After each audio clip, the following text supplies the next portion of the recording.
which is identifying malicious activity through traffic analysis.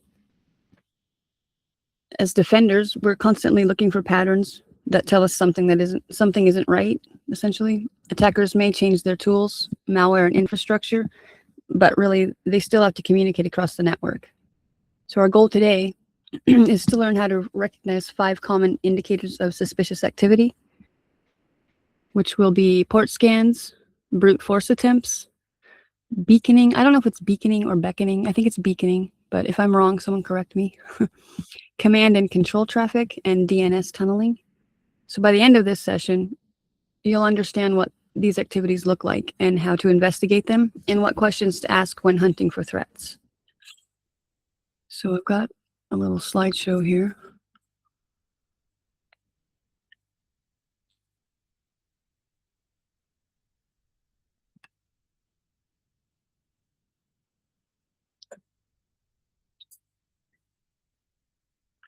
So as I was saying before, network traffic analysis is crucial for proactive threat hunting. It distinguishes it from alert-driven investigation. It remains a primary data source for identifying suspicious activities and securing systems. And some of the essential tools for network traffic analysis are Wireshark, which we went over yesterday, Zeek, which is a network security monitor, and it generates rich transaction logs. We have Suricata, which is a high-performance intrusion detection and prevention system, and Splunk, which is an SIEM for log aggregation, search, and analysis. Microsoft Sentinel, which is a cloud-native SIEM with security orchestration. And then there's Security Onion, which is a Linux distribution for intrusion detection and monitoring.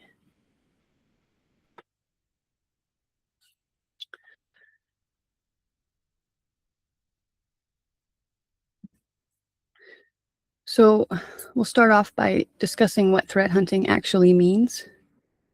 Most security teams spend a lot of time responding to alerts generated by security tools, and threat hunting is a little bit different than that.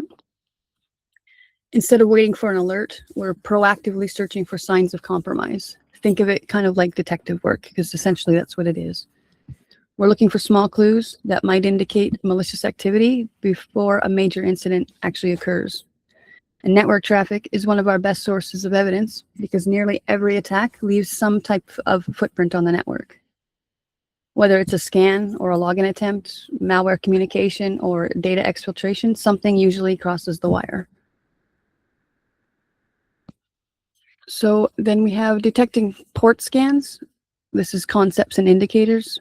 Port scanning is a reconnaissance technique attackers use to discover open ports and services, and it's crucial in the cyber kill chain.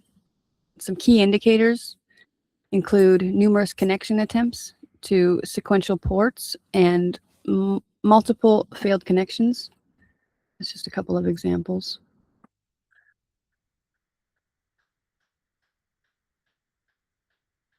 So before an attacker can actually exploit a system, they need to understand what's running on it.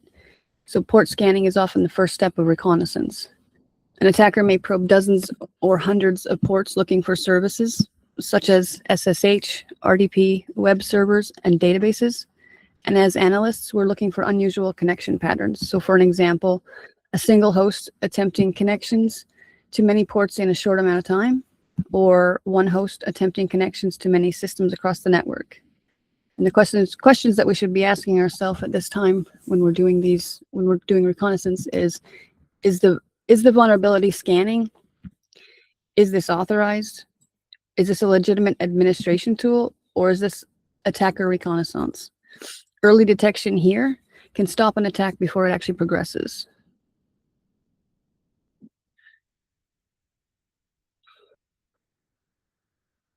And then we have a port scan investigation workflow. It's a systematic approach to analyze suspicious scanning activity. So the first thing is to identify the source IP, so pinpoint the origin of the scan activity. And then review connection counts. So that's just to analyze the volume of connection attempts. And then analyze destination ports. That's just to examine the range and sequence of targeted ports. Determine the scan type. So classify if it's horizontal, vertical, or targeted. And then assess the intent, which is just to evaluate if the activity is legitimate or malicious reconnaissance.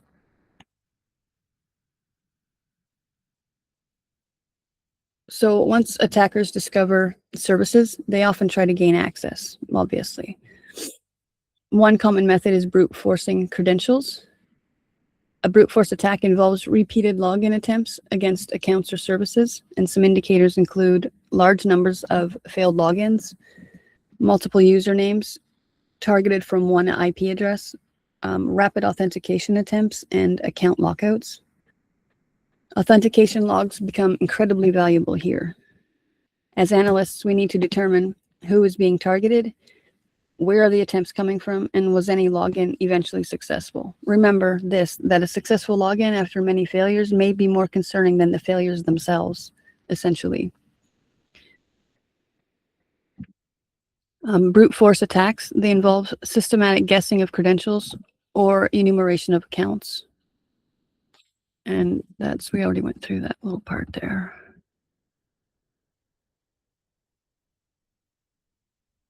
So beaconing is one of our most interesting behaviors that we hunt for. Imagine malware installed on a workstation, and that malware often needs instructions from an attacker, right? So to receive those instructions, it checks in periodically. This creates a beacon, basically. The key characteristic is regularity. Maybe every minute, maybe every 5 minutes, maybe every hour. Humans are rarely ever that predictable, really. I mean, if you think about it. Computers running automated malware often are, though.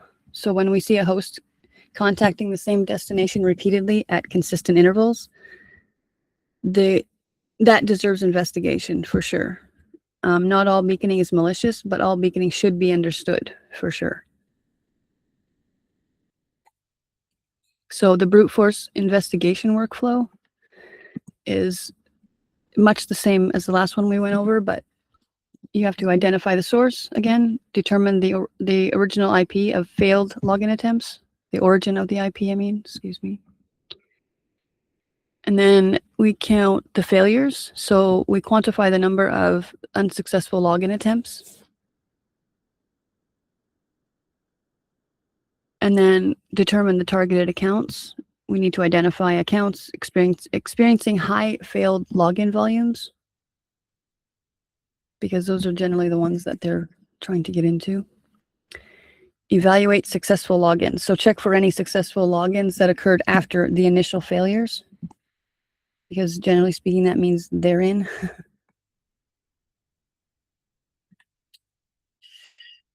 And then we have command and control, which we often call C2. And it's the communication channel between an attacker and a compromised system. Think of this as an attacker's remote control, if you will. Once the system is compromised, the attacker may execute commands. They might download tools, and they can move laterally and also exfiltrate data. Many modern C2 frameworks they use encryption, and that means we often can't see the content of the communications. Instead, we focus on the behavior. So questions that we ask ourselves at this time is, why is this system communicating externally? Is the destination known and trusted? And is the communication pattern unusual? Behavioral analysis becomes critical when content inspection isn't possible. So always looking for patterns and changes in behavior and,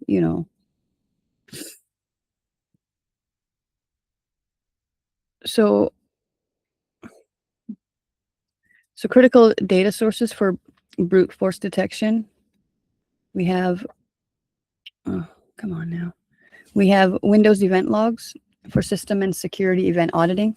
And then we have Linux authentication logs, such as auth.log or secure logs. And then we have VPN logs, monitoring remote access and authentication. And then we have Active Directory logs, which are tracking domain authentication events, basically. That's what you'll get there.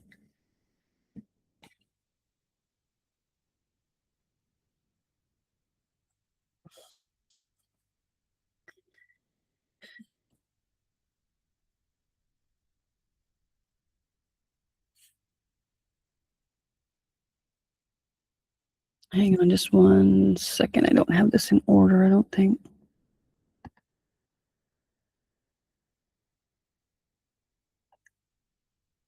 Okay.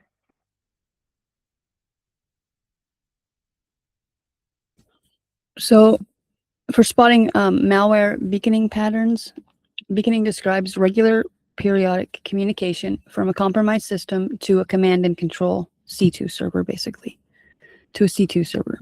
Key indicators include consistent timing intervals, uniform packet sizes, and repeating destination IPs. So those are a few of the things to look out for, the keys to look out for.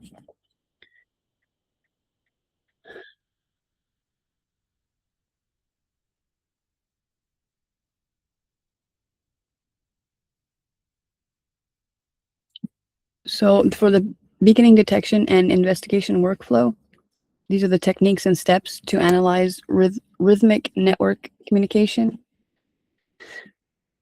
And if anyone, of course, as always, has any questions, feel free to unmute yourself and ask away. So we first identify recurring connections. So that's just to look for connections to the same destination at regular intervals.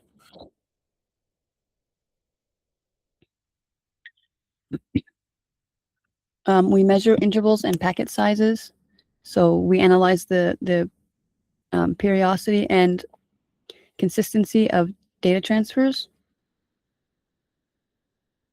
And then we review the destinations. So that's just examine the reputation and nature of beaconing endpoints.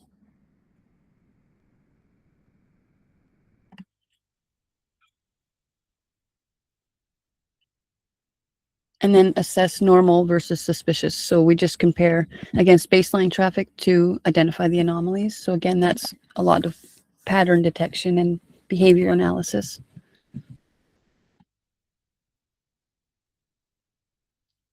So identifying command and control traffic.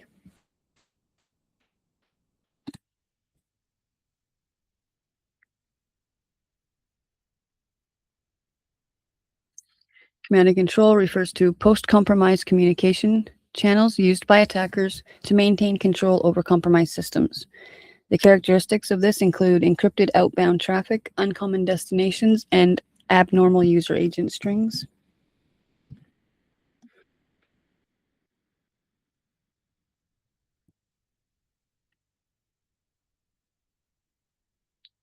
And the C2 detection and investigation workflow, the systematic steps to uncover malicious command and control communications, and still much the same as all the rest of them, but identify external communications, so focus on outbound connections to internet destinations.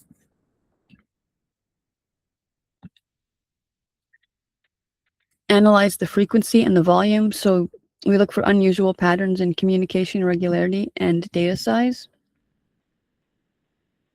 And then review the destination reputation. So check threat intelligence feeds for known malicious IPs or domains. And there are a few that are common. Right now I can't think of what they are, but again, I'll put them in the chat here in a minute.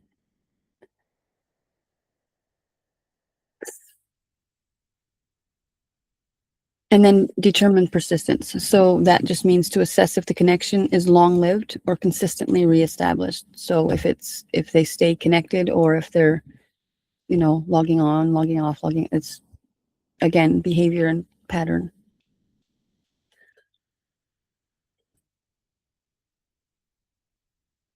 So DNS is one of the most trusted protocols on most networks.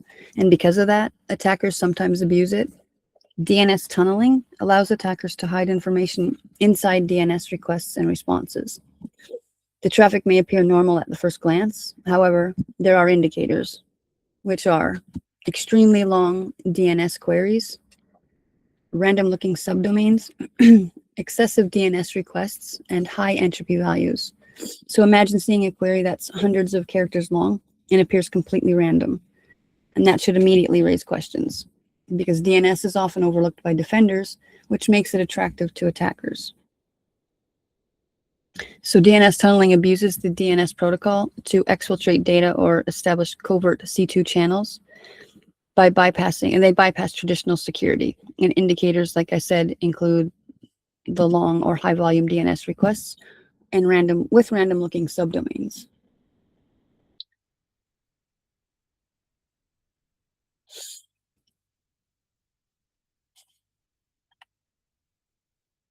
And so the DNS tunneling investigation workflow.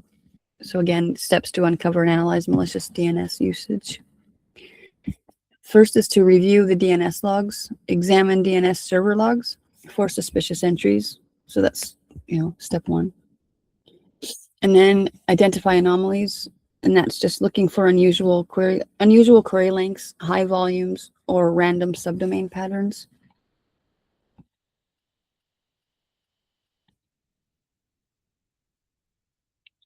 Analyze domain structure. That's just evaluate the domain and entropy and suspicious TXT records.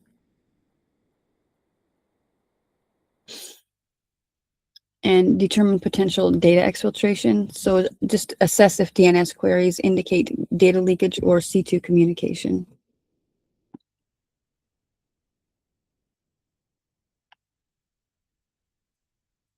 So when we identify suspicious activity, we need a repeatable process. And so the methodology that we normally use is observe, validate, investigate, scope, and escalate.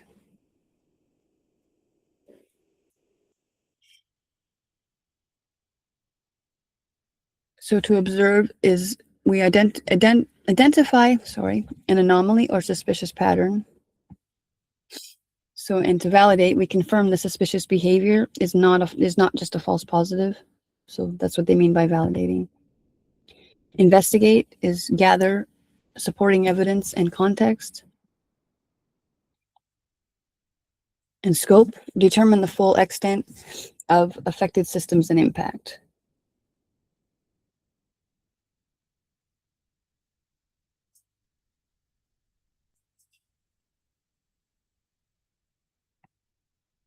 And then we escalate it. So we hand off the incident to the appropriate response team, if that's the situation. So first we observe something unusual. And so then we validate whether it's truly suspicious. Then we investigate for supporting evidence. And then after that, we determine the scope. So basically, we're asking, is it one system? Is it 10 systems? Or is it the entire network? And then finally, if necessary, we escalate to incident response. Basically, following a structured process helps to avoid jumping to conclusions.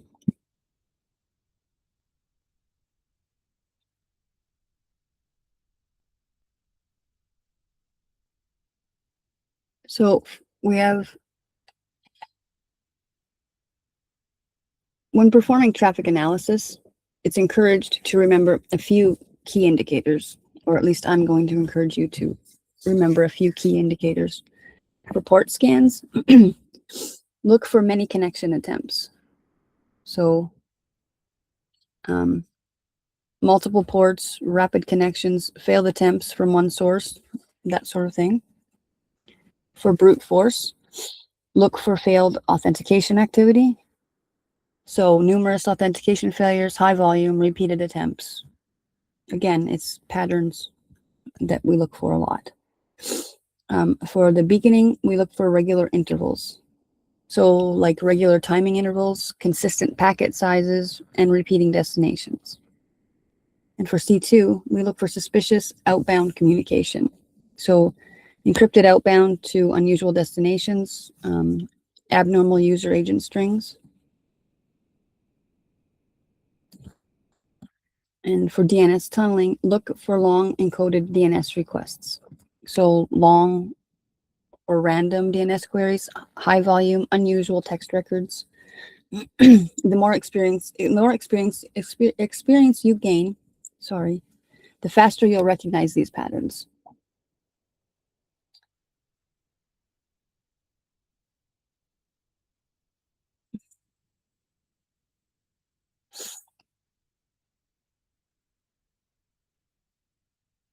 So I have a little